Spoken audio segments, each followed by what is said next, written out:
بسم اللہ الرحمن الرحیم۔ السلام علیکم ناظرین، آپ دیکھ رہے ہیں پروگرام باہر کی بات فیاض راجہ کے ساتھ، اور آپ دیکھتے ہیں مجھے آپ کے اپنے یوٹیوب چینل دیس پردیس پر۔ اوورسیز نے الیکشن کمیشن آف پاکستان کا گھیراؤ کر لیا، سمندر پار پاکستانی ووٹ ڈال کر دکھائیں گے، مظاہرہ، احتجاج، خاردار تاریں اور پولیس۔ اپڈیٹس ہیں الیکشن کمیشن کے باہر اوورسیز پاکستانیوں کے مظاہرے کے حوالے سے، اوورسیز پاکستانیوں کے ووٹنگ فیسلٹی، ووٹنگ رائٹ کے حوالے سے،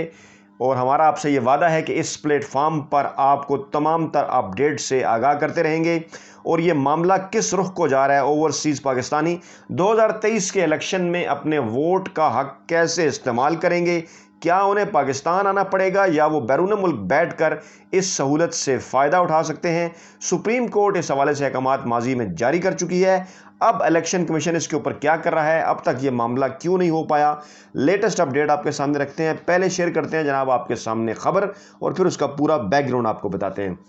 اوورسیز پاکستانیوں نے ووٹ کے حق کے لیے الیکشن کمیشن کے باہر احتجاج کیا ہے جناب، اور مظاہرین نے بینرز اور پلے کارڈ اٹھا رکھے تھے۔ احتجاج میں مظاہرین نے ووٹ کو عزت دو، اوورسیز پاکستانیوں کو نمائندگی کا حق دو کے نعرے لگائے، اور مظاہرین کا کہنا تھا کہ سپریم کورٹ 2018 میں اوورسیز پاکستانیوں کو ووٹ کا حق دینے کا فیصلہ کر چکی ہے، لیکن گزرے 3 برسوں میں الیکشن کمیشن جو ہے وہ اوورسیز پاکستانیوں کے اس حق کو، اس سہولت کو اس طرح سے جو ہے وہ تسلیم نہیں کر رہا۔ اس موقع پر پولیس کی بھاری نفری الیکشن کمیشن کے باہر تعینات رہی، اور الیکشن کمیشن کے داخلی اور خارجی راستوں کو خاردار تاریں لگا کر بند کیا گیا۔ اچھا، یہ بھی ذہن میں رہے جناب کہ اس سے پہلے بھی چند ہفتے قبل بھی اوورسیز پاکستانیوں نے الیکشن کمیشن کے باہر مظاہرہ کیا تھا، جس کے بعد انہیں مذاکرات کے لیے چیف الیکشن کمشنر کے پاس لے جایا گیا تھا۔ وہاں پر مذاکرات ہوئے تھے، الیکشن کمیشن کی جانب سے یقین دہانی کرائی گئی تھی کہ جلد جو ہے وہ اس معاملے کو حل کیا جا رہا ہے۔ اس حوالے سے ہماری اطلاعات کے مطابق ایک جو ہے وہ کمیٹی بھی الیکشن کمیشن بنا چکا ہے، آئی ٹی کا ایک نیا ڈپارٹمنٹ بھی بنا چکا ہے جو کہ سارے معاملے کو دیکھ رہا ہے، کیونکہ یہ سارا معاملہ ہے انٹرنیٹ ووٹنگ کے ساتھ جڑا ہوا، کیونکہ اوورسیز پاکستانیوں کو بیرون ملک یہ سہولت بیٹھ کر انہیں جو ہے وہیں پہ ووٹ ڈال سکیں، یہ دی جانی ہے۔ اس میں کچھ لیٹسٹ اپڈیٹ ہوئی تھی اور کچھ اس کا بیک گراؤنڈ ہے، وہ آپ کے سامنے رکھیں گے تو تب یہ سارا معاملہ جناب آپ کو سمجھ آئے گا۔ معاملہ یہ کچھ یوں ہوا کہ 2011 میں ہی پاکستان تحریک انصاف کا جب عروج ہوا 30 اکتوبر 2011 لاہور کے جلسے کے بعد، تو وزیر اعظم پاکستان عمران خان نے اوورسیز پاکستانیوں سے یہ وعدہ کیا تھا، پھر وہ یہ سارا معاملہ سپریم کورٹ میں لے کر گئے، لیکن اسی دوران پھر نون لیگ کی حکومت آ گئی، اور نون لیگ اور اس وقت کے جو چیف جسٹس افتخار چودھری، انہوں نے اس معاملے کو ڈیلے کیا۔ پھر 2016 میں بھی اس حوالے سے کچھ نہ کچھ جو ہے وہ چیزیں سامنے آتی رہیں۔ پھر بہرحال ہوا یہ کہ چیف جسٹس ثاقب نثار کے دور میں 2018 کے الیکشن جب ہو چکے تھے، ان الیکشن کے بعد اگست 2018 میں سپریم کورٹ سے ایک فیصلہ آیا، وہ فیصلہ جناب آپ کے سامنے رکھتے ہیں، پھر یہ سارا معاملہ آپ کو سمجھ آئے گا۔ اور ہوا کچھ یوں تھا کہ ضمنی الیکشن میں اوورسیز پاکستانیوں کو ووٹ ڈالنے کا حق مل گیا، جس کا سپریم کورٹ نے حکم جاری کر دیا، اور سپریم کورٹ لاہور رجسٹری میں chief justice of Pakistan justice Saqib Nisar کی سربراہی میں 3 رکنی فل بینچ نے سمندر پار پاکستانیوں کو ووٹ کا حق دینے کے لیے چیئرمین تحریک انصاف عمران خان کی درخواست پر سماعت کی۔ عدالت نے حکم جاری کیا کہ بیرون ملک مقیم پاکستانی انتخابات میں ووٹ کا حق استعمال کریں گے، اور پہلے تجربے میں ضمنی الیکشن میں ووٹ ڈالنے کی اجازت دی گئی۔ الیکشن کمیشن نے نادرا کے اشتراک سے اوورسیز پاکستانیوں کے لیے جو ہے ووٹ جو ہیں وہ ووٹر لسٹ میں درج کیے، اور چیف جسٹس پاکستان نے کہا کہ آئی ووٹنگ سے انتخابی نتائج کو ضمنی نتائج میں شمار کیا جائے گا، اور کسی بھی تنازع کی صورت میں آئی ووٹنگ کے نتائج کو الگ کر دیا جائے، یعنی انٹرنیٹ ووٹنگ کا کنسیپٹ اس وقت آیا۔ اور چیف جسٹس ثاقب نثار نے مسرت کا اظہار کرتے ہوئے کہا کہ بیرون ملک پاکستانیوں کو میں مبارکباد دیتا ہوں، اور کہا کہ ان کا ووٹ ڈالنے کا حق، باہر بیٹھ کر ووٹ ڈالنے کا حق تسلیم کر لیا گیا ہے۔ اب عمل درآمد کا معاملہ ہے، انتخابات کرانا الیکشن کمیشن کی ذمہ داری ہے۔ چیف جسٹس نے ہدایت کی کہ پائلٹ پروجیکٹ کو الیکشن کمیشن کے قواعد اور آپریشن پلان کے تحت مکمل کیا جائے۔ جسٹس ثاقب نثار نے عدالتی حکم پر پائلٹ پروجیکٹ بنانے پر نادرا اور الیکشن کمیشن کو مبارکباد بھی دی، اور پھر چیف جسٹس آف پاکستان نے کہا کہ تجرباتی نفاذ کا مقصد یہ نہیں کہ اس نتائج کو نظر انداز کر دیا جائے، انتخابی نتائج کی درستگی سے متعلق تمام نتائج پارلیمنٹ کے سامنے رکھے جائیں۔ یہ اب معاملہ بڑا اہم ہے کہ یہ نہیں کہ اگر کوئی تنازع پیدا ہوتا ہے یا کوئی ناکامی ہوتی ہے تو اس کو نظر انداز کر دیا جائے، کیونکہ اس وقت ایک ایشو ایسا سامنے آیا، بعد میں اس کو نظر انداز کر دیا گیا، اس کی تفصیلات بھی آپ کے سامنے رکھتا ہوں۔ دوبارہ سے یہ ایشو کس طرح سے اٹھ کے سامنے آیا؟ ہوا یوں کہ پاکستان کی قومی اسمبلی نے جو الیکشن ایکٹ 2017 پاس کیا تھا، اس میں جو ہے وہ پاکستان کی قومی اسمبلی نے موجودہ دور میں جو حکومت ہے تحریک انصاف کی، انہوں نے جو ہے وہ کچھ عرصہ قبل اس کے اندر جو ہے وہ ترمیم کی اور بین الملکی پاکستانیوں کو ووٹ کا حق دینے کا فیصلہ کیا، اور پاس جب یہ بل ہوا تو الیکشن ایکٹ کے سیکشن 94 میں ترمیم کرتے ہوئے کہا گیا کہ الیکشن کمیشن ملک میں ہونے والے انتخابات میں بیرون الملکی پاکستانیوں کو ووٹ کا حق استعمال کرنے کے لیے اقدامات کرے گا۔ اس مقصد کے لیے الیکشن کمیشن نادرا کی مدد سے ایسا نظام وضع کرے گا جو تکنیکی اعتبار سے مؤثر، خفیہ، محفوظ اور معاشی اعتبار سے قابل قبول ہو۔ یہ جو ہے وہ کچھ ماہ پہلے کی بات ہے۔ اچھا، پھر اس قانون کے تحت سمندر پار پاکستانی وہ شخص ہے، تعریف کی گئی جس کے پاس نادرا کا شناختی کارڈ موجود ہے اور وہ مستقل یا عارضی بنیاد پر کسی دوسرے ملک میں رہ رہا ہے یا کام کر رہا ہے اور اسے پاکستان سے گئے ہوئے 6 ماہ کا عرصہ جو ہے وہ بیت چکا ہے۔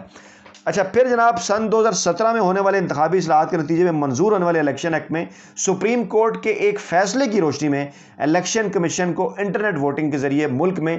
35 حلقوں کے ضمنی انتخابات میں ووٹ ڈالنے کا حق دینے کا کہا گیا تھا، جس کی طرف میں نے پہلے ذکر کیا۔ وہ آپ کو میں ساری تفصیلات بتا رہا ہوں کہ اس وقت کیا ہوا تھا۔ وہی جو چیف جسٹس ثاقب نثار کا فیصلہ آیا تھا کہ اگست 2018 میں جو ضمنی الیکشن ہونے جا رہے تھے 35 حلقوں میں، اس میں انٹرنیٹ ووٹنگ کا کہا گیا، اور جس کے تحت الیکشن کمیشن نے نادرا کی مدد سے انٹرنیٹ ووٹنگ کے ذریعے سمندر پار پاکستانیوں کو ووٹ کا حق دینے کے لیے انتظامات کیے تھے۔ اچھا، ہوا جناب یوں کہ الیکشن کمیشن نے اس پائلٹ پروجیکٹ کے تحت بیرون ملکی پاکستانیوں کے ووٹنگ میں حصہ لینے کے حوالے سے ایک جائزہ رپورٹ جو ہے وہ انہوں نے جاری کی، جس میں انہوں نے بتایا کہ 35 حلقوں سے تعلق رکھنے والے 6,31,000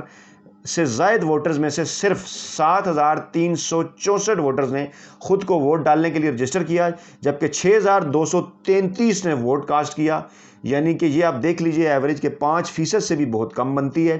اور متحدہ عرب امارات میں 1654، سعودی عرب میں 1451، برطانیہ میں 752، کینیڈا میں 328 اور امریکہ میں 298 پاکستانیوں نے اپنے اپنے حلقے کے اندر ووٹ ڈالا۔ تو جب یہ رپورٹ پیش کی گئی تو اس کے بعد پھر ایک ڈیبیٹ ہوئی کہ یہ اتنا کم انٹرسٹ جو ہے وہ اس حوالے سے کیوں رہا اور یہ کامیاب کیوں نہیں اور لوگوں نے بہت کم تعداد میں ووٹ کیوں ڈالا۔ اس کے اوپر ہم آگے بھی ویڈیوز کریں گے، اور کچھ آپ جو ہمارے جو اوورسیز پاکستانی بھائی ہیں ان میں سے کچھ ہمارے دوست ہیں، جیسے کہ سلمان صاحب ہیں، وہ آسٹریلیا کے اندر مقیم ہیں، وہ انہوں نے اس حوالے سے خاصا کام کیا ہوا ہے، ان سے بھی ہم کوشش کریں گے کہ وقت لے کر اپنے ویلاگ میں انہیں بھی شامل کریں، اور اس میں مزید بھی ہم کام کریں گے۔ اور کیونکہ یہ معاملہ 31 اگست کے بعد آگے کی طرف بڑھے گا، آج اس حوالے سے میری کچھ الیکشن کمیشن کے اہم ترین حکام سے جو ہے وہ کچھ ملاقاتیں بھی ہیں، تو مزید اس حوالے سے جو اپڈیٹ سامنے آئیں گی وہ بھی آپ کے سامنے رکھیں گے۔ ہوا یہ تھا کہ شرائط اتنی بڑھا دی گئی تھیں، سلمان صاحب نے بھی اس کے اوپر ذکر کیا، جو میرے ساتھ اور باقی جو غیر جانبدار حکام ہیں، ذرائع ہیں، وہ یہ کہتے ہیں کہ شرائط اتنی زیادہ تھیں کہ اوورسیز پاکستانی کے پہلے یہ کہ جناب صاحب کا ای میل ایڈریس ہو، پھر ان کے پاس نادرا کا کارڈ ہو، پھر ان کے پاس پاسپورٹ ہو، پھر اس قسم کی بے شمار جو چیزیں ہیں، پھر ایک وقت کا بھی ایشو تھا کہ تمام ممالک کا وقت وہ نہیں ہے جو کہ پاکستان میں پولنگ کا وقت ہے، تو اس قسم کے بے شمار ایشوز تھے، جس وجہ سے جو ہے وہ یہ مسئلہ جو ہے وہ سامنے آیا۔ اور اب بھی جو بات کی جا رہی ہے، کچھ لوگوں کا یہ دعویٰ ہے کہ اگر ووٹ ڈالنے کا حق انہیں بیرون ملک بیٹھ کر مل بھی جاتا ہے تو اگر کوئی اس میں ایک نیا سیٹ اپ نہیں بنایا جاتا، یہ شرائط کم نہیں کی جاتی جو کہ کڑی شرائط ہیں، تو پھر یہ ووٹ ڈالنے کا حق نہ ہوا، بلکہ یہ ایک طرح سے سازش ہی ہے کہ اوورسیز پاکستانی پھر جو ہے وہ بڑی تعداد میں ووٹ نہیں ڈال سکیں گے۔ تو ناظرین، یہ ہیں اہم ترین اور کچھ تازہ ترین اپڈیٹس۔ اور پھر یہ بھی آپ کو بتاؤں کہ پیپلز پارٹی اس سارے معاملے کے اوپر غیر جانبدار رہی،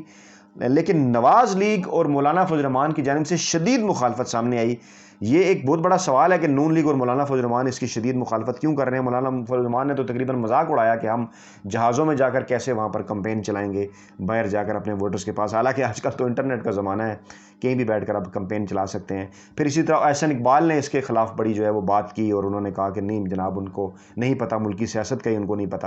جس کو بعد میں شہباز شریف نے کچھ کور کرنے کی کوشش کی۔ تو نون لیگ اور JUI کی طرف سے شدید احتجاج، اس کے جو ہے شدید اعتراضات اس کے اوپر سامنے آئے۔ تحریک انصاف تو ڈیفینیٹلی یہ کرنا چاہتی ہے، اس کا وعدہ ہے اور کرنا بھی چاہیے، اور پیپلز پارٹی کسی حد تک جو ہے وہ غیر جانبدار رہی سارے معاملے کے اوپر۔ ویڈیو کے فیڈ بیک کے طور پر کمنٹ ضرور کیجیے گا، دعاؤں میں یاد رکھیے گا، اور پھر آپ سے وہی التماس ہے کہ اوورسیز پاکستانیوں کے ووٹنگ رائٹ اور دیگر ان کے حوالے سے جو بھی مسائل ہیں یا